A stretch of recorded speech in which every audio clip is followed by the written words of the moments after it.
still on justice for Mohbad. Now, we have people who have dedicated time and effort on justice for Mohbad. You and I should be congratulated for our endless support so far. This justice for Mohbad is not only about Mohbad, because you all know that Mohbad was not known back then by a lot of people. But the number of people that are rooting for justice for Mohbad now is just so amazing. A lot of people are rooting for justice for Mohbad. And probably you have asked yourself, why? What pricked your consciousness into fighting for someone that you do not even know where he's from? You have not listened to his song before. You don't even know if he ever existed prior to his demise. But something woke your consciousness, demanding that you do the needful. That is what they call humanity. Now, we've gotten to a point on justice for Mohbad, and this update is in fact, it's very important that you listen to it from the beginning to the end. If you have not paid attention before, this is important that you pay attention to. Listen attentively to this justice for Mohbad update. It's very important. Wunmi and the host of those that shared money, do not forget that Mohbad had just returned from a show. And Mohbad, in fact, the money that Mohbad got from the show and many other things, many other cash that he had at home, apart from Wunmi's account that manages all of Mohbad's inflow and outflow. You know, till today, talks about it has not been talked about. And the reason why this is so is because Wunmi's mom and Wunmi, they've been able to successfully get Mohbad's mother into confidence and Mohbad's younger brother. Both of them are the reason why they did what they did, and they are still doing it. But unfortunately for them, everything has come to an end. It is all about money and nothing more. If Mohbad was a peasant somewhere with no means of livelihood, Wunmi would never have said this child belongs to Mohbad. She would never have sat on it. It's because she has no job. There is nothing happening in her life. So Mohbad was simply the meal ticket for herself and even her mom in the US. Because working in the US is not just free cash. It's not free cash. Even though she resides in the US, she still loans money from Mohbad. Money that she has not returned. I'm talking of Wunmi's mother now. So Mohbad was seen as a bank where they go for money and they do not return it. So sad, isn't it? Well, pay attention to this so you understand how this group of people gather themselves together and what is really behind it. You will listen to the update to what is going on right now. So sad. Justice for Mohbad is a must. Let's get right into it. Gbogbo àwọn tó sọ̀rọ̀ nípa ikú tó pa Mohbad, àwọn tó witness ẹ lọ wo gbogbo ọ̀rọ̀ tí gbogbo wọn sọ kò correlate. Bó tiẹ̀ jẹ́ pé àwọn olórí burúkú tó sọ pé kó sọ wọn ò ní làákàyè bó ti hùn kó kéré mọ́. Ṣé ń gbọ́ mi? Wọn ò ní làákàyè bó ti hùn kó kéré mọ́. Àwọn tó lecture wọn pé because gbogbo wọn ló mọ̀ nípa ikú yẹn. Wunmi ni number 1 tó mọ̀ nípa ikú yẹn. Gbogbo wọn tó wà nínú ilé ìgbà tí Mohbad kú, wọ́n pè wọ́n jókòó, ìwọ sọ báyìí, ìwọ sọ báyìí. But unfortunately, tẹ́ bá lọ ka gbogbo nǹkan tí gbogbo wọn sọ pátá kò jọra wọn. Ibẹ̀ lẹ ti kọ́kọ́ máa mọ̀ pé wọ́n mọ̀ nípa ikú Mohbad, ọwọ́ gbogbo wọn ò mọ̀. Ẹ bá mi dìyẹn mú. Now, mo bá ka nǹkan tí gbogbo wọn sọ lẹ́yọ kọ̀ọ̀kan, then we take it up from there. Nǹkan tí Wunmi sọ ni from Mohbad's wife on the fight Mohbad had with Primeboy. Ẹ má gbọ́ o. Ẹ farabalẹ̀ o. Only I followed Mohbad to the Ikorodu show with our son, Liam. Wunmi, why did you follow Mohbad to Ikorodu with Liam? Ẹ bá mi kọ́lẹ̀. Primeboy was also with us in the same car. We got there about 7 p.m. and Mohbad performed at 9 p.m. I sat in the car with Liam. Wunmi, I'm asking you this question now. Why did you go to the show with Liam? Shobatin tẹ̀lé Mohbad lọ sí show tẹ́lẹ̀ ni. Kí ló dé tó yẹ pé jọ́ yẹn ó gbé Liam ó gbé lọ sí show. Show ti lé àwọn tó bọ́ta nínú ilé tó ní kàn wọlé kàn sápamọ́ sínú ilé ni. Wunmi, we need that answer from you. Why did you go with Mohbad to the show? Come and tell us the reason you took your 4-month-old baby to a show that has no security, a show in Ikorodu Berigbe. You had the infantry, ọmọ tó ń ké sí pé wọ́n ṣépè fún wọn fẹ́ pa. Ọmọ yẹn ló gbé lọ sódì ní àárín show tó ti ń jùgò, tó ti ń yìnbọn, tí ò sí security. Ó rántí pé fẹ́ pa ńgbà yẹn. Ìgbà tá wá ń sọ òótọ́ wọ́n sì lọ sọ pé fẹ́ pa. Wunmi, ó ní ṣe oríire. Ẹ jẹ́ kí n máa sọ lọ. Only I sat in the car with Liam when Mohbad finished his performance. Okay, now what is the essence of you going to that show when you sat in the car? I thought you were going to help Mohbad to sell the tickets.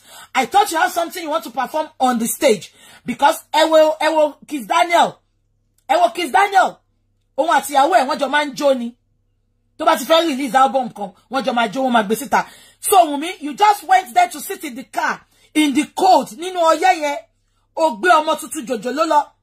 So what is your essence of going to Mohbad to the show if you had no plan? Ẹ jẹ́ ká máa kà lọ. I sat in the car with Liam when Mohbad finished his performance. He wanted to enter the car when his fans surrounded him and started screaming his name. He brought out 100,000 and gave them.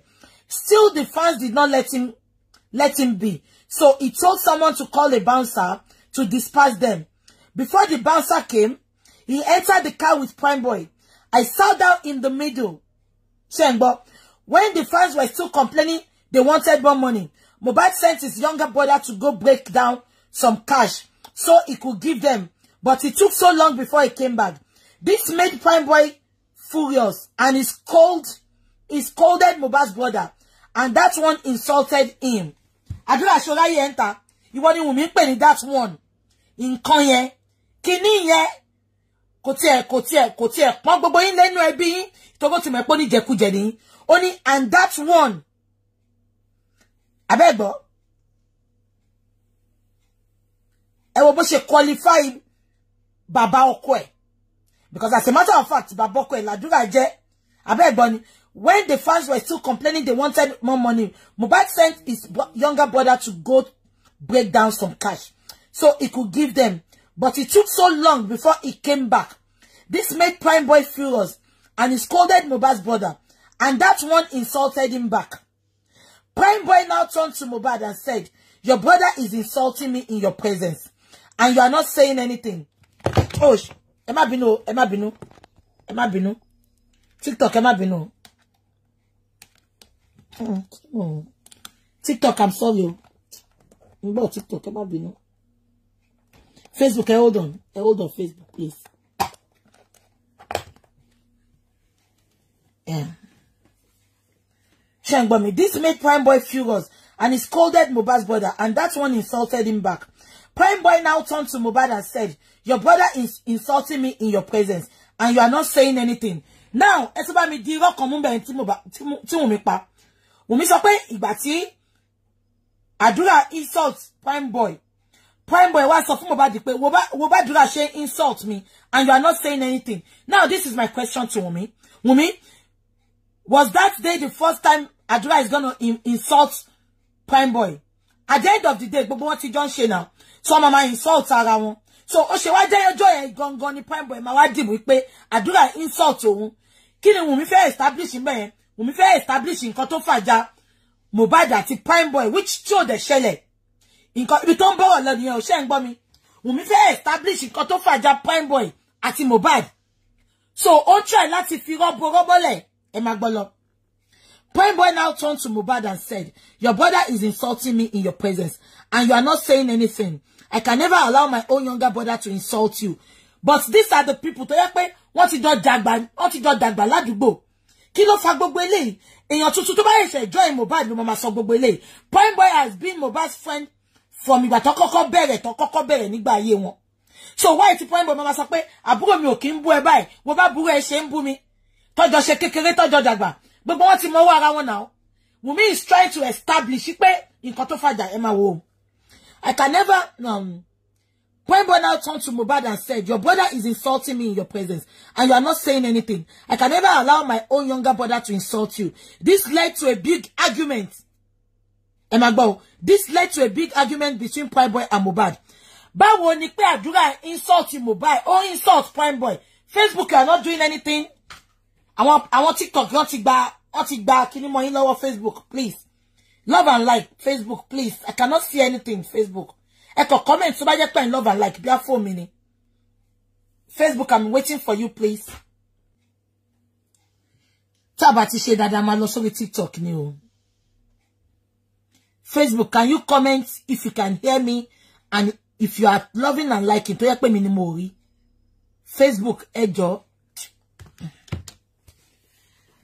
Are we still online? Facebook, please comment.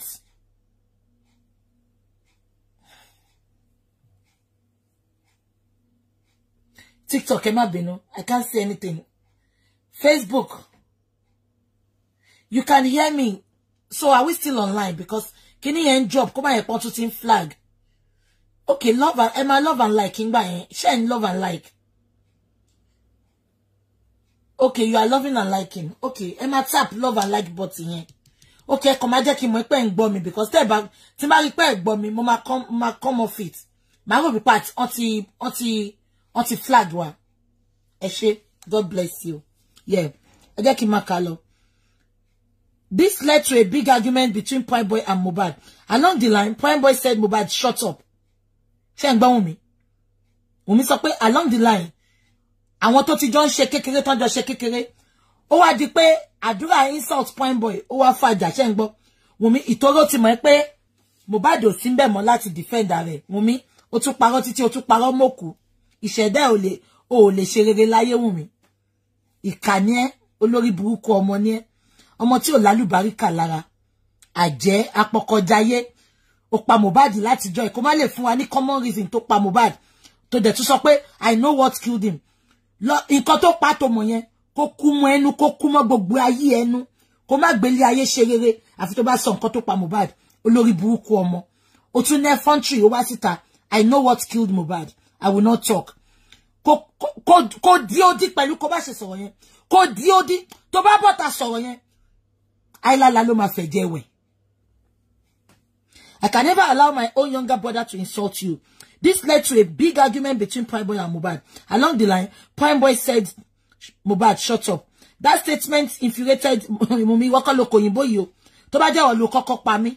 Ìwọ báwo. Ìwọ. Olóbò sèré ìwọ. Àṣànà. Gbogbo nǹkan tó jẹ́ kó fi mọ̀wé kọ́. Spam ti gba gbogbo entitlement ọpọlọ ẹ. Olóbò jomijoke. This led to a big argument between Prime Boy and Mohbad. Along the line, Prime Boy said, Mohbad, shut up. The statement infuriated Mohbad. He came out of the car, went to Prime Boy's side, and opened the door. When Mohbad got out of the car, I also got down to call the other guys that followed us, who were in the second paddle, so they could also settle the fight. By the time I got back, I saw some crowd already trying to intervene them, and I saw wound on his hand. Now, ṣé gbọ́ kan tí Wunmi sọ. Ṣé rí pé Wunmi fagbọ́n yọ ara ẹ̀ ńbẹ̀ yẹn. Ó sọ pé ó sí ńbẹ̀, ó nígbà tó padà lórí egbò lọ́wọ́ Mohbad. But ìgbà tó máa deliver nǹkan tó ṣẹlẹ̀ f'Àdúrà. Àdúrà sọ pé òun ò sí ńbẹ̀, ó lọ sọ fóun pé Prime Boy, ẹ má ṣe gbogbo yín point irọ́ ọmọ ìṣá. Àdúrà sọ máa kàtà Àdúrà yẹn náà. Àdúrà sọ pé ó sọ fóun pé Prime Boy bá Mohbad jà ló ṣe léṣe. Ṣùgbọ́n wọ́n jẹ́ kó yé wá sí pé Mohbad Àdúrà wà nínú mọ́tò. Àdúrà ló fàjà wọn. Àdúrà dẹ̀ sọ pé òun ò witness ẹ̀. Ìwọ náà sọ fún wa sí pé ó sí ńbẹ̀. Ìpígbà tó lọ pé àwọn èèyàn kó tó dé ló ti rí egbò lọ́wọ́ Mohbad. Náà kí mo fẹ́ sọ fún yín, ṣé egbò tó sọ pé wà lọ́wọ́ Mohbad yẹn bàbá ńlá irọ́ ló ń pa. Ṣé rí egbò yẹn egbò kínkínní kan ni kò tẹ́ ń ṣepò egbò tó fa ikú Mohbad. Àwọn Wunmi ló lọ Photoshop ẹ̀. Exactly, Busola. There was no fight. Wunmi made all these things up. Kò síjà rárá. Script tó kọ fún Wunmi nìyẹn. Ṣẹ́rẹ́ tó kọ script yẹn fún wọn. Làákàyè ẹ ti yòrò olódo ni. Ẹ rí pé script gbogbo wọn kò align. nǹkan ọ̀tọ̀ọ̀tọ̀ ní gbogbo wọn sọ. There was never a fight in Ikorodu, but Wunmi jẹ́ kó yé wa pé egbò tó ti wà lọ́wọ́ Mohbad tí a mọ̀ nǹkan tó ṣe egbò yẹn láti jọ yìí. Wunmi sọ pé egbò yẹn ni egbò yẹn ló wà ńbẹ̀ ìgbà tóun máa fi dé. Ẹ rí nǹkan tó ṣe mẹ́yẹn, ó yọ ara ẹ̀ ipò wò rí nǹkan tó ṣẹlẹ̀. Wunmi, unfortunately, there was no fight. Nígbà rí kàbẹ́ yẹn, Mama Kalo.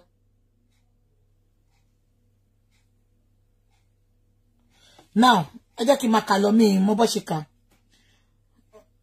Ẹ máa gbọ́ o. Wunmi narrated the reason on why Mohbad refused to go to the hospital. Ẹ máa gbọ́ o. The reason why Mohbad refused to go to the hospital earlier was because he had a phobia for hospital ever since the NDLEA issued happened that gave him water. Ṣé rí pé Wunmi tún ti parọ́ mi báyìí? Ó sọ pé Mohbad ní phobia for hospital. Ẹ bá bá mi dé o. Ìjọ́ tí n bá ní gbogbo full day. Màá wá play àwọn show yẹn fún yín. Ó sọ pé Mohbad ní phobia for hospital. Ṣé gbogbo yín rántí fídíò ìyá Mohbad tí mo play ní last week Saturday, last week Thursday. Ìyá Mohbad sọnù fídíò yẹn pé ìgbà tí Mohbad pé òun, Mohbad ní òun wà hospital kó òun wá bá òun níbẹ̀. Wunmi sọ pé Mohbad ní phobia for hospital. Mo gbé kíní kan jáde tí Mohbad lọ sọ́dọ̀ dentist. He was looking calm and fresh. Òun àti prime boy ló lọ síbẹ̀. Àwọn olórí burúkú kan sọ pé dentist ni kò ń hospital. Ṣáyé yín fẹ́ bàjẹ́ ni. Ṣáyé yín fẹ́ bàjẹ́ ni. We have hospital. We have health professionals. Under that tree of health professionals, we have different professions. We have dentists, we have gynecologists, we have physiotherapists, we have dentists, we have all sorts of, under that tree of health workers, we have different branches. Àwọn olórí burúkú aláyé bàjẹ́ apọkọjáyé bíi ti Wunmi kan, wọ́n sọ pé ṣe bí dentist ní lọ kò ń hospital, sórí yín burú ni. Wunmi sọ fún wa sí pé Mohbad ní phobia for hospital. But at least several places tí Mohbad lọ hospital. Meanwhile, Wunmi ò sọ. Ṣé gbogbo yín rántí pé Wunmi ò sọ wípé Mohbad ní phobia for hospital. Ó sọ pé torí àwọn Naira Marley. Ṣé gbogbo yín rántí? Wunmi sọ pé torí àwọn Naira Marley máa lọ gbé ibi nǹkan tóun náà kọ máa kà fún yín gbà. Wunmi sọ pé torí àwọn Naira Marley ni Mohbad ò ṣe kí n lọ hospital mọ́ ṣe rántí. Ó ní torí kó má bá pa. But ó tún sọ bí báyìí sí pé Mohbad ní phobia for hospital ìtorí omi tí NDLEA fún gbà yẹn. Ṣé rí pọ́mọ yìí oríṣiríṣi irọ́ ló ti pa lórí social media. Ẹ jẹ́ ká máa sọ lọ. That they gave him water and he landed at the hospital. He was so scared of the hospital to the extent that when my delivery date was due, he was persuading me to deliver at home, all because he did not want to enter the hospital. Ṣé ti rí Wunmi bí báyìí? Ó sọ pé Mohbad bẹ̀rẹ̀ hospital débi pé ìgbà tí òun fẹ́ bímọ, ẹ máa gbọ́ o. Ó ní ìgbà tóun fẹ́ bímọ, ó ní Mohbad persuade òun kó mú bímọ sílé. Ta ló fẹ́ gbẹ̀bí Wunmi nílé? Ṣebí Wunmi gangan ló sọ fún Mohbad pé òun fẹ́ lọ sọ́dọ̀ alágbo ìtorí rituals tó fẹ́ ṣe ìtorí ilé ọba tọ́mọ ẹ̀ ti wá. Now ẹ tún gbọ́ nǹkan tó ń sọ níbí báyìí. Ó sọ pé Mohbad sọ pé kóun má lọ hospital pé ibi tó bẹ̀rẹ̀ hospital dé. This is Mohbad. Mohbad bẹ̀rẹ̀ hospital. Ó sọ pé torí NDA fún lómi. Ẹjọ́ ṣé NDLEA ṣiṣẹ́ lọ hospital ni? Ṣebí Wunmi sọ pé torí Mohbad bẹ̀rẹ̀ hospital ìtorí pé àwọn Naira Marley, àwọn Godfather music on lè ṣe rántí tí mo kà fún yín last week máa kà náà sí. Ó sọ pé wọ́n lè plan pẹ̀lú àwọn doctor kan pa Mohbad. Wunmi ò ní ṣe oríire bó ṣe ń da gbogbo àwa Nigerians lórí rú, bó ṣe ń fi rọ́kan bò kan mọ́lẹ̀. Wo èmi àti ẹ wíìkì ni kò ní pẹ̀yìn. Nǹkan tí máa ṣe fún ẹ, sórí nǹkan tí máa gbé jáde fún ẹ, á fi ẹ dóbi pé ò ní rí escape route kankan mọ́. Mo ti ń prepare ó kù kó jiná kí n gbé wá fún ẹ. So long story short, Wunmi is afraid of getting DNA done, and she has given all sorts of excuses why DNA should not be done. Obviously, that points to the paternity of Liam, that child does not belong to Mohbad. But in broad daylight, they want to reap from where they have not sown. Wunmi wants to harvest Mohbad. In fact, Mohbad was taken out, removed, erased, eradicated for what he has. According to Mohbad's father, Wunmi is a girl that has a long leg. a lady that has a long leg, it means that Wunmi visits spiritual places to gather information about Mohbad and Mohbad's family. During her journey, she said something to Mohbad's father that struck the man odd. Like, what? So this girl has been going to spiritual places. So it means that Wunmi is aware of certain things about Mohbad's life. Wunmi is aware of certain things about Mohbad's life. Yeah. So she brought a child that is not for Mohbad, wants to inherit Mohbad, steal all that Mohbad worked for before and after. All of this is on the back of a child that does not belong to Mohbad. Is this right? Is this acceptable? This is evil. This is wickedness. Now, apart from the DNA request, the stories that Mohbad's so-called wife presented to us is something that makes no sense. All that we've all observed is that Wunmi has tried all possible to absolve herself of everything. Everything. She is not involved. She does not know. In fact, the paternity of Liam, if it were possible for her to say, I don't know, she will. She will say she does not know. She will say, I don't know. But because it is not possible, that is why she has not said anything till today. She has kept her mouth shut, mute. She has kept her mouth shut and mute about it. Only saying that the reason why she's not saying anything is because Mohbad's father had said this, Mohbad's father had said that, this and that had happened here and there. You know, a host of trash. A host of trash coming from the mouth of this girl. Thank God that we all stood up against this evil act. If not,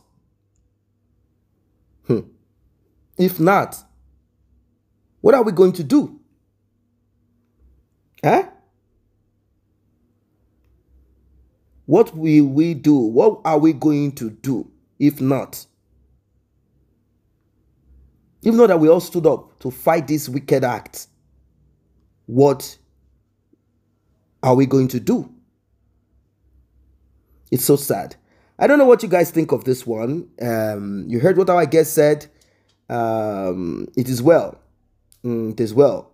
We will definitely achieve. We will definitely arrive there. And there is nobody, no force that can stop us from achieving that we believe will be achieved.